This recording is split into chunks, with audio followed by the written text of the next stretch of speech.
Digital learning. And you probably now think, oh, do you mean one of these HR training videos? That's one part of it. However, that is not all of it. This is the first episode when you especially listen to this podcast and videocast for quite a while. We're going to have a bit of a different twist here, a bit of a different turn. We're going to take, for the very first time in 500 episodes, I'm going to look at a video. No worries, it's only 3 minutes long. It's not going to be an hour and a half long session.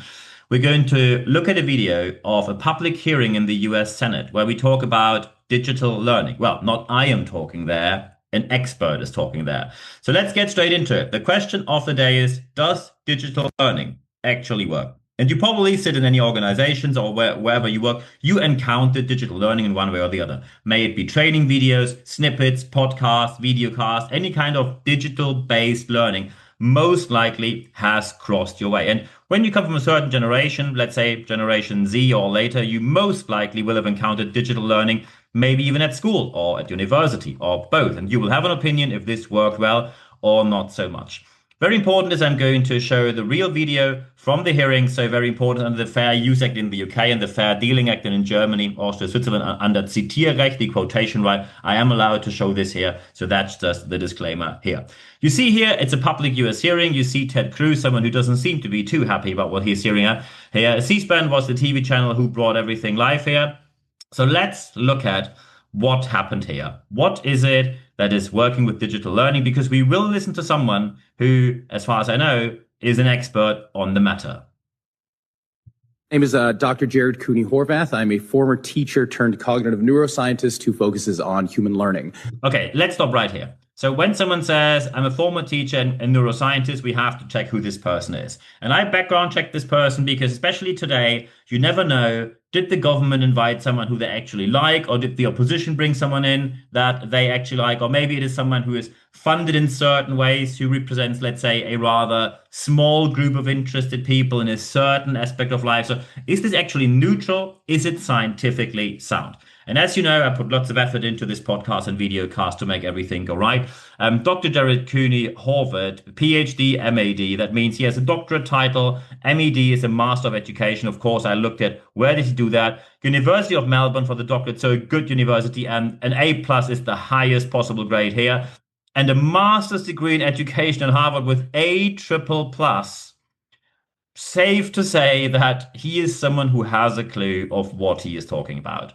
And of course, we now look into, okay, but can we actually bring all this into numbers when we talk about US education or global education? Is something available with numbers? You probably, when you're from a European background, you heard of the PISA, P-I-S-A. That's a test which frequently goes through the media because most people aren't too happy about the results today. And of course, they also have something in the US, as almost any country has that, the National Assessment of Educational Progress, the NAEP. That's the data you have in the US. So very safe to say it is scientifically sound what this person says. And let's get straight into what this person wants to tell us. Let's go. My name is Dr. Jared Cooney Horvath. I'm a former teacher turned cognitive neuroscientist who focuses on human learning. And I do not receive funding, nor have I ever, from big tech. Okay, here's an important point. He is not funded by any kind of specific entity. I looked at what he's doing. He has his own small business and he is working for different businesses, but he doesn't receive any kind of big funding. Also very important here, as we are in a political setting, he is not specifically connected with any kind of party. So he's neither Republican, nor Democrat, nor socialist, nor communist, nor libertarian, or liberal, or whatever else, far left-wing, right-wing, centrist, nothing of that. So we can be sure that he is not here to represent special interest. He is here to represent science. Let's get into it. So a sad fact our generation has to face. Okay, that's not a great start, is it? So the sad fact of the generation, what's happening here? Starting with a sad fact is not great. So break it. What's the news here? Dr. Cooney, tell us. This. Our kids are less cognitively capable than we were at their age. Wow. That is not only surprising, that is actually sad. Maybe you know that my original background before I went into my own business and consultancy and whatnot else, I studied teaching. And one thing which, especially when I went to university, always was the number one reason which they told us, why do we keep going for excellence? They said, look, the more school we offered, the more cognitive capable people became. And maybe you know that from your family. So my grandparents and then their parents, so my grandparents from working class, coal miner, etc., etc., etc., getting into education and becoming a teacher's family. That is that is quite, how is this possible? I mean, he probably is going to tell us in a minute, but usually we always say, and that's of course the question I have right now, we usually offer more school for every generation. So the more school we offered from the 1930s to when I went to school and even today, you have more years available. And even when I remember a year after I got my A levels, shortly after they cut school for A levels from 13 years to 12, and they revoked it 1 year later, getting it back to 13. So the more school we offer, usually the more cognitive capability we receive. So what happened here? Every generation has outperformed their parents. There we go. That's exactly what I learned at university. Every generation has outperformed their parent generation as long as they went to school and received education. And here you see the subtitles, and that's exactly what we want, exactly because we need people who are bright, especially in today's economy. Everything is highly complex. We need bright people. And that's exactly what we want. We want sharper kids. There we go. That's exactly. We need brilliant people. We need smart people because otherwise the economy is going to collapse. We cannot deal in today's world with anyone who is not smart.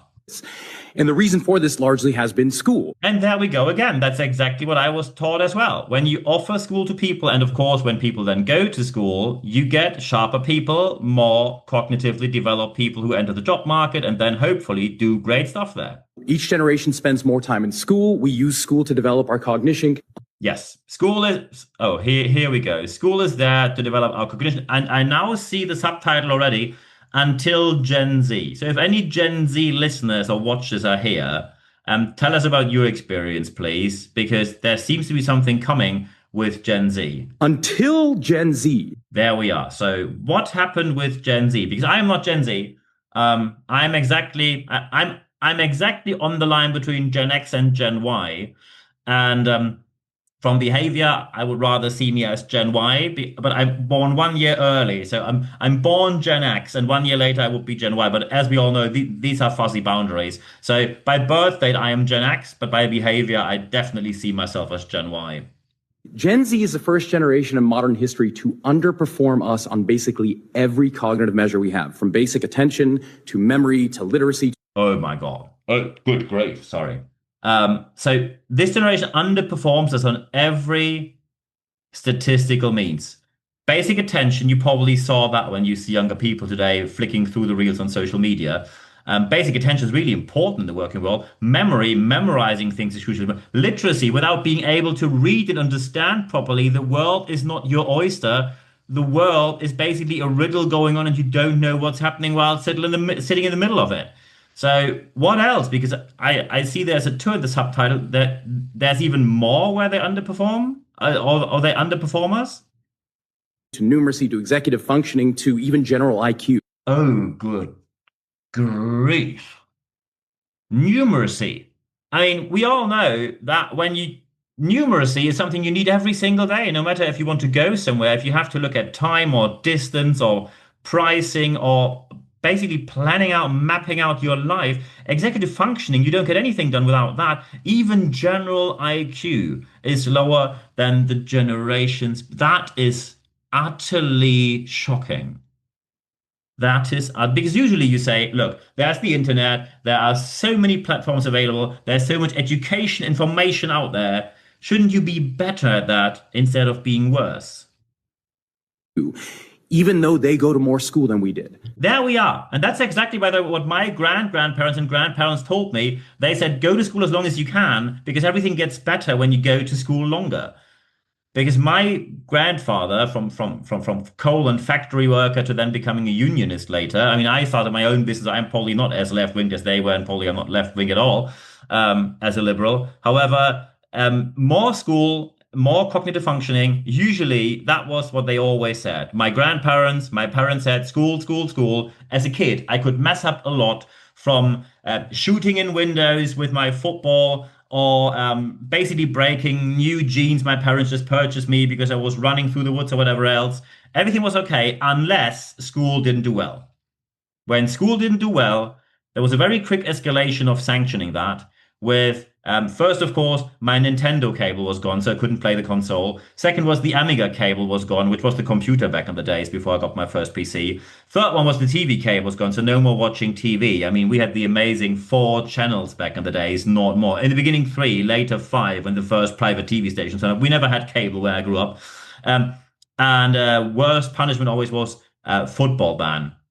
For the American listeners, soccer. I wasn't able to watch or do my sports, don't follow my team in the German Bundesliga and soccer and football. That was so more school, and we still have worse performance. He must have a reasoning for that. So what's the reasoning? So why? What happened? What happened around 2010 that decoupled schooling from cognitive development? Okay, here we are, the year 2010. That's an important part here.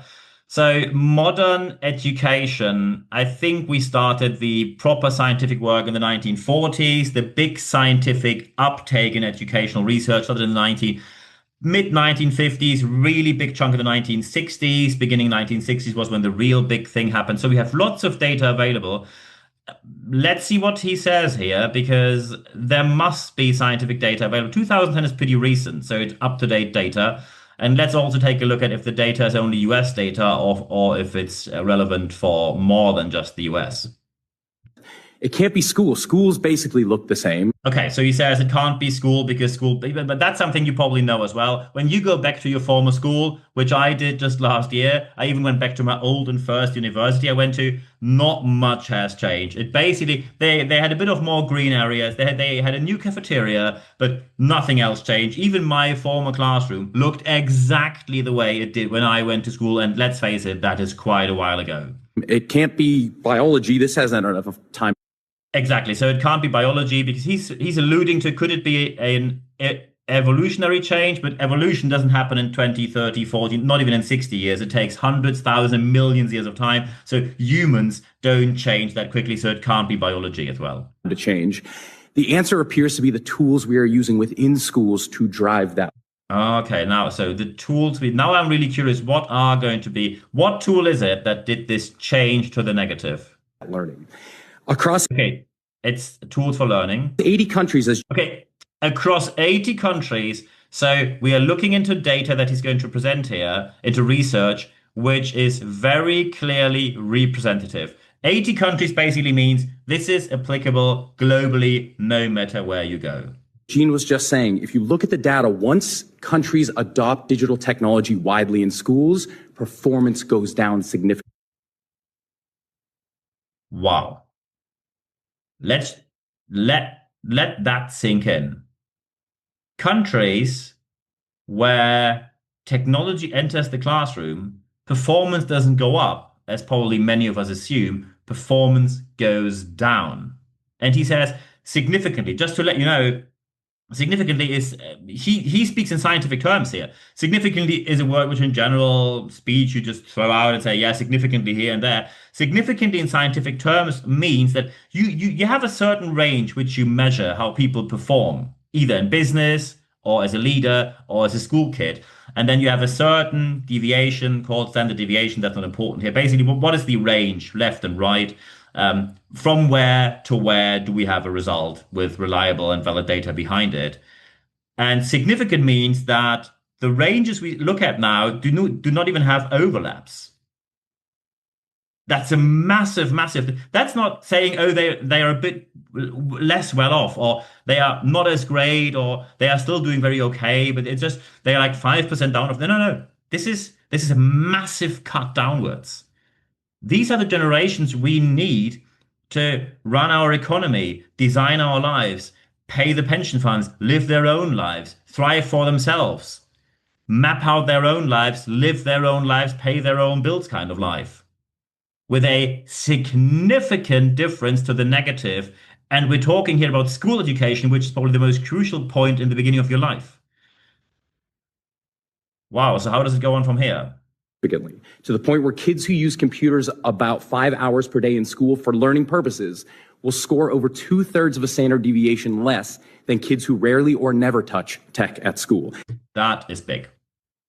That is big. So when children use technology at school, which is most likely given to them, for 5 hours or more for learning purposes, not YouTube, TikTok flickering, it's for learning purposes. They are two-thirds of the standard deviation. That's, by the way, the term I just used. Standard deviation, very, very roughly speaking, is you take an average and then you look left and right, where's enough data. So from to, what is the scale on which we have reliable and valid results? Very, very simply speaking here. Two-thirds less when technology enters the room. So it doesn't get better, it gets worse. That's bombshell news here. That's bombshell news here. So we have to see how things go from here, because that already is pretty bad. I mean, well, let's see how it goes from here. And that's across 80 countries. So again, it is representative. You can't say it doesn't happen in my country. Bring it home to the US. Let's go to the US. We have our NAEP. That's the National Assessment of Education Progress. That's the one I talked about before. That's the data for the US. That's our big data.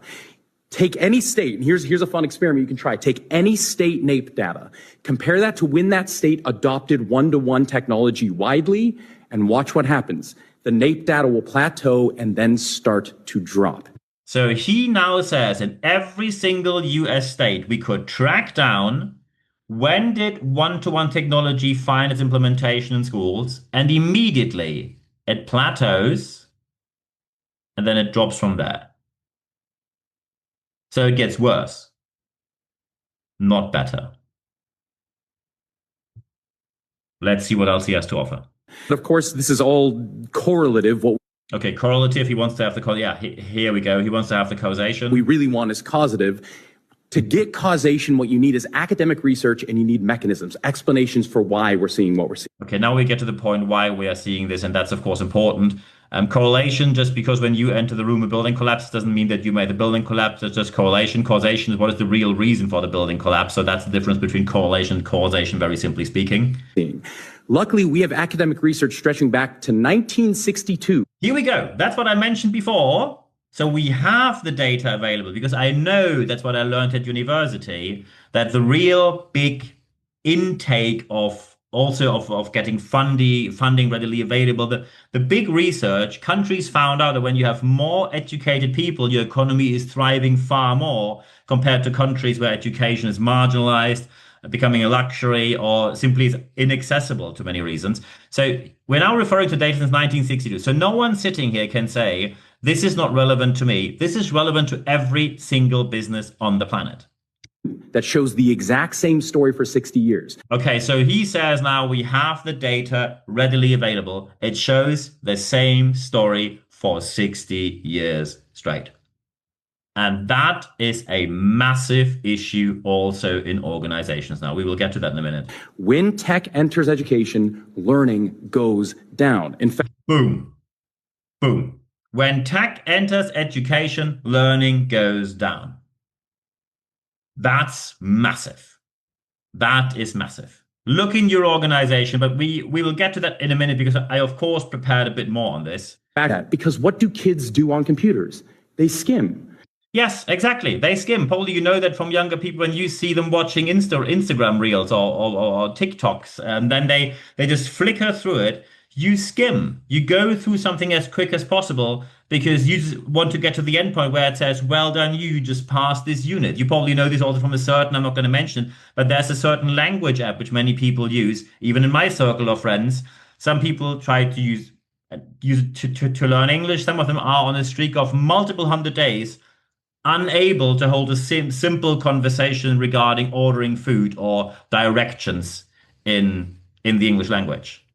And that's, by the way, when you now say, oh, I heard of this app and I don't learn much on it, that's the proof of what he just says here.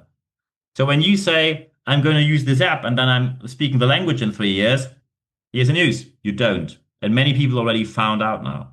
So rather than determining what do we want our children to do and gearing education towards that, we are redefining education to better suit the tool. That's also a strong statement here. So instead of saying we are going to adapt education instead of adapting the tool towards the education we need, we say let's adapt the education to the tool. And that, of course, is not going to grant great results, and no one can be surprised about that here. That's not progress, that is surrender. Boom. Again. I mean, he is a strong speaker. He clearly prepared himself well. That is not progress, that is surrender. Sitting in front of online videos only is not progress, that is surrender. And we get to a bit more details in a minute. So as we go through our discussion today, there's going to be a lot of talk about smartphones and social media, rightly so. So he says smartphones and social media also are important here. But I'm the voice here to remind you that even in schools, it doesn't matter what the size of the screen is. If it's a phone, if it's a laptop, if it's a desktop. That's also an important point because I was thinking of that. What about when they just move from smartphones to any kind of laptop or desktop? It's not important. The statement that learning goes down when tech enters, it's not important what size of screen you have. And it doesn't matter who bought it. Okay, so it's not even important if your parents purchased it and maybe force you to use it, or if you purchase it by yourself, or if the school gives it to you for free. We all know when you get something for free, you treat it differently compared to when you earned it and purchased by yourself. Is it school sanctioned? Does it have the word education stamped on it? It doesn't matter. Okay, so that's another big one. It doesn't even matter if schools say you are allowed and encouraged to use your smartphone or we ban the smartphone. No matter which way they go, if it's encouraged by a school or sanctioned, no difference in result. Tech comes in, learning goes down. All of these things are also going to hurt learning, which in turn are going to hurt our kids' cognitive development. So we see learning goes down, cognitive development goes down. That's, of course, going to be a massive issue for any generation to come. And anyone who now says, hey, we need future talent, well, there's some bad news in here for you.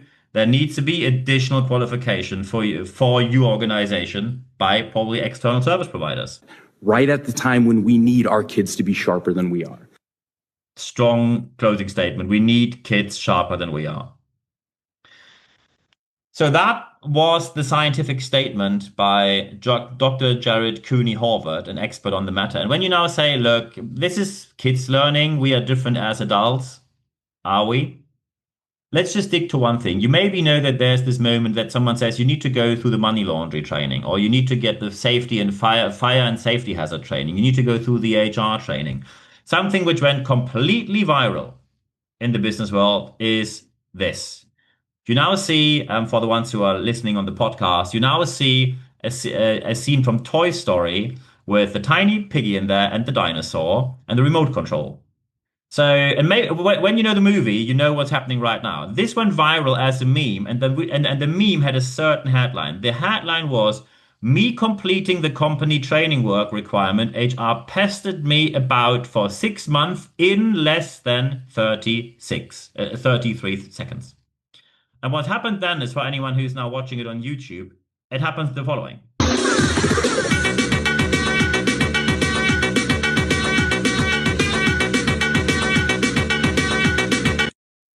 And what the tiny piggy does it's a scene from Toy Story, it just flickers through slides like crazy. And this is what happens in organizations.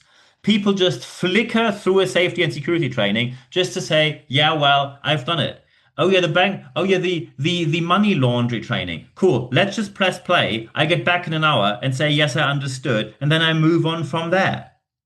Especially when you have a test at the end, I have endless kind of attempts. I'm going to use them wisely and just go through it and until I have the thing completed from start to finish. And let's face it, many of these questions also do not really aim at ensuring learning. They are more there to basically see if you're still alive in front of your computer. So we see this happens in organization, and very important here, the core message now is not tech is bad. Tech can tremendously help. However, another strong phrase that Dr. Jared Cooney Horvath said in another talk, he said, we didn't digitize learning, we digitized instruction. And that is a really strong phrase again. When you say, look, we have something which you simply have to learn, where are the nearest four emergency exits and who are the three people you can talk to. That is something when there's some sort of safety hazard, who are the three people you can talk to. When it simply comes to, you need to know a couple of things by heart and you must have heard them because regulation tells you to do so. That is something which is instruction. And you can tell people, look, just instruction, and then it's done. But when it comes to cognitive development, it is simply not the case that you say, look at this video, and everything there replaces what we've done before with human interaction. When you now say, okay, look, we are going to have a mixture of that. We have a certain level of instruction with a couple of information that you need to have in advance, and after that, you meet a human and then you do training, speaking, coaching, consulting, mentoring, whatever else. Perfect. That works. The message here is not, we do not need tech. Tech can be tremendously helpful when used wisely. And by the way, when you now blame HR, it was usually not HR's idea to start the whole thing. Usually, HR tells you, we like to have someone. And then someone says, oh, we only have this shoestring budget here. So please get the cheapest solution in there of all. And by the way, the easiest example of that was just the recent thing when companies found out, oh, we have to train our people on AI. Oh, that's a European Union directive. Okay, where is the 10-minute online training which we can force people to do during the lunch break? Oh, here it is. Yeah, 750 per person. Yeah, cool, cool, cool. Let's do that. And then you wonder why your AI project do not deliver any value and people don't adapt to AI. And surprisingly, the organization who invest in AI, I've delivered now a ton of AI training out of my education there from University of Pennsylvania, Wharton Business School, so not the worst institutions there. And that's scientific training as well, which happened, by the way, with humans. All of that, all of that is extremely important. You need to know that a good mixture of all of that is working tremendously well. But when you only go down the cheapest route, you will harm your organization, you will harm the people, and you will create the problems you have by yourself. When you do it well, as it was mapped out by Dr. Jared Cooney Horvath here, then your organization will thrive. And I wish you all the best putting the best methods into place. And when you now say, I think I need to have a chat with you on that, feel free to do so. First, of course, when you watch this on YouTube, feel free to leave a like there. Of course, you can also subscribe or you can leave a comment here. I'm looking forward to having discussions with you.